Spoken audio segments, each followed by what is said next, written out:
కొడంగల్లో బీఆర్ఎస్ నిరసన లైవ్ ద్వారా చూద్దాం. 3 కిలోల ధాన్యం తీస్తుందని చెప్తా ఉన్నారు. 10 కిలోలు వీళ్ళు తీస్తే 3 కిలోలేమో రైస్ మిల్స్ వాళ్ళు తీస్తున్నారు. 13 కిలోల తరుగు తీస్తుందని చెప్తా ఉన్నారు. రేవంత్ రెడ్డి గారికేమో సంచులకి డబ్బులు ఇవ్వాలి, అక్కడేమో తరుగు తీయబట్టి రోడ్ల మీద ఎండబెట్టి అవి ఊడ్చి చేసే లోపలనే అలా ఆడకొంత పోతా ఉంటాయి. వర్షం వస్తే అడ్డుపోతా ఉంది. హమాలీలకు సంబంధించి కూడా ఇబ్బంది, లారీలు రావు. మరి రైతు ఏం చేయాలో ఒకసారి చెప్పాల్సిన అవసరం ఉంది రేవంత్ రెడ్డి గారికి. ఎందుకంటే కొడంగల్లోనే ఈ పరిస్థితి ఉంటే రాష్ట్రంలో పరిస్థితి ఏంటి? గతంలో కేసీఆర్ గారు ఇక్కడ ఇప్పుడు ఒక రైతు ఇచ్చాడు నాకు, ఇది కొడంగల్లో వేరుశనగలు అమ్మితే దాంట్లో కూడా స్కామ్ చేశారని.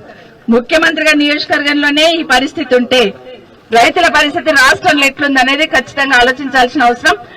మా నరేందర్ చెప్పాడు, ప్రైవేట్ వాళ్ళకి నమ్మకండి అని. ప్రైవేట్ వాళ్ళకి అమ్ముకోవద్దు, కొనకపోతే ప్రభుత్వం కొనకపోతే కొడంగల్ క్యాంప్ ఆఫీస్ కూడా పోద్దాం. అన్ని క్రాసులు అన్ని తీసుకురావడం పోతాం. కొంటారా కొనండి, వారం రోజులలో మళ్ళీ వర్షాలు వస్తాయి. అంత లోపల కొనకపోతే రైతన్నలందరూ బండి వెనక బండి కట్టుకొని తీసుకొని పోయి ఏడ వస్తాము? ముఖ్యమంత్రి గారు క్యాంప్ ఆఫీస్ దగ్గర వస్తాం. నిన్నగాక మొన్న కొడంగల్ వచ్చినప్పుడు ఏం చెప్పారు ముఖ్యమంత్రి గారు? నాకు పార్టీలతో సంబంధం లేదు, మీ బిడ్డ ఉన్నాడురా, మీరు ఎన్నైనా కొంటా, ఎంత డెవలప్మెంట్ అయినా చేస్తా, పార్టీలు పక్కన పెట్టుకోండి అన్నారు. ఇప్పుడే మా మైపాలు చెప్తున్నారు, ముఖం చూసి బొట్టు పెట్టినట్టు పార్టీలను చూసి కొంటున్నారమ్మా అని చెప్తున్నారు. మరి రైతును కూడా పార్టీ పరంగా చూసి ధాన్యం కొంటున్న దౌర్భాగ్య ప్రభుత్వం ఏదంటే ఖచ్చితంగా కాంగ్రెస్ ప్రభుత్వమే. ఇప్పటివరకు ఎప్పుడు చూడలే. రైతును కూడా పార్టీ పరంగా చూసిన నాయకుడు ఎవరైనా ఉన్నారంటే ఈరోజు మీ ఎమ్మెల్యే గారు, మన ముఖ్యమంత్రి గారు అని తెలియజేస్తా ఉన్నాను. ఇక మా హనుమంత్ గారు చెప్పారు, ఏం చెప్పాడు? 2 ఎకరాలు ఉందమ్మా నాకు, 1 ఎకరకే పడ్డది అంటున్నారు.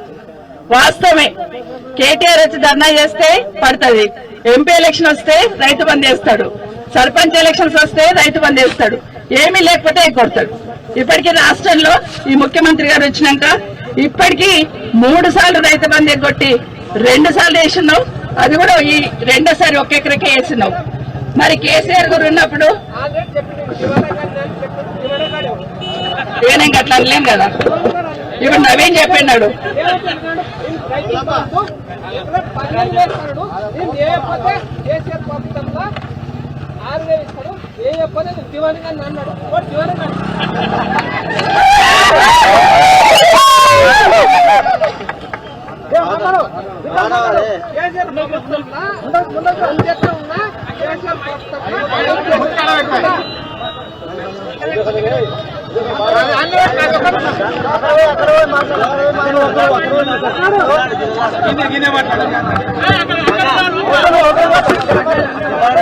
హలో, నా పేరు నాజాబాద్ కుర్మన్ మూలా పట్టరు.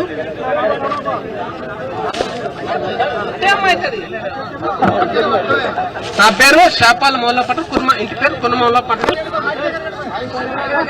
రైతు బంధు కేసీఆర్ కోసి మీటింగ్ అయ్యేటప్పుడు ఏమన్నా అంటే, నేను దివాళగానే ఎకరా కేసీఆర్ 6,000 ఇస్తే 10,000 వేస్తాడు.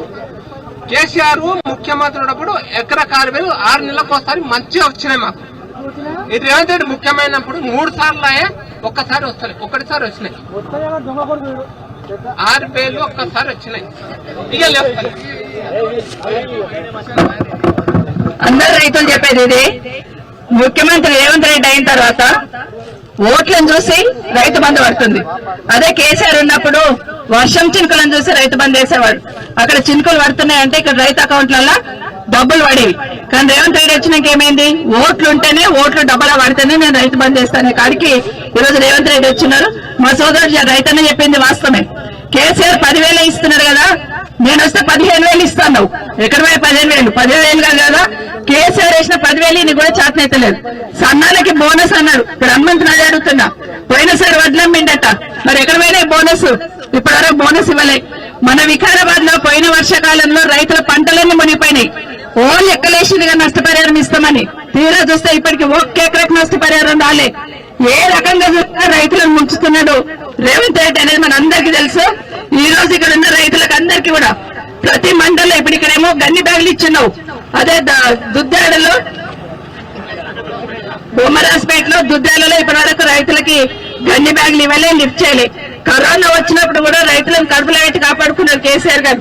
వాళ్ళకి ఇబ్బంది కాకుండా గన్ని బ్యాగులు ఇచ్చి ఆ బ్యాగులను లిఫ్ట్ చేసి స్కూళ్లలో పెట్టుకున్నాం. కావాలంటే లేదు ఇక్కడ ఖాళీ లేదంటే కరీంనగర్ కూడా పంపించిన సందర్భాలు ఉన్నాయి. కానీ అట్లా లేకుండా ఫంక్షన్ బుక్ చేసుకున్నాం. కానీ అట్లా లేకుండా ఈరోజు రైతులను గాలికి వదిలేసి రైతులను మోస పెడుతున్న ఈ ప్రభుత్వానికి బుద్ధి రావాలంటే రైతులు తిరుగుబడే రోజు తొందరలోనే ఉంది. కొడంగల్ అన్న మొత్తం రాష్ట్ర పరిస్థితి రైతులది ఇట్లాగే ఉంది. రైతులకు అందరికి అందబట్టి ఇమీడియట్ గా కొనుగోలు పూర్తి చేయాలని ఈ ముఖ్యమంత్రి గారిని డిమాండ్ చేస్తా ఉన్నాను.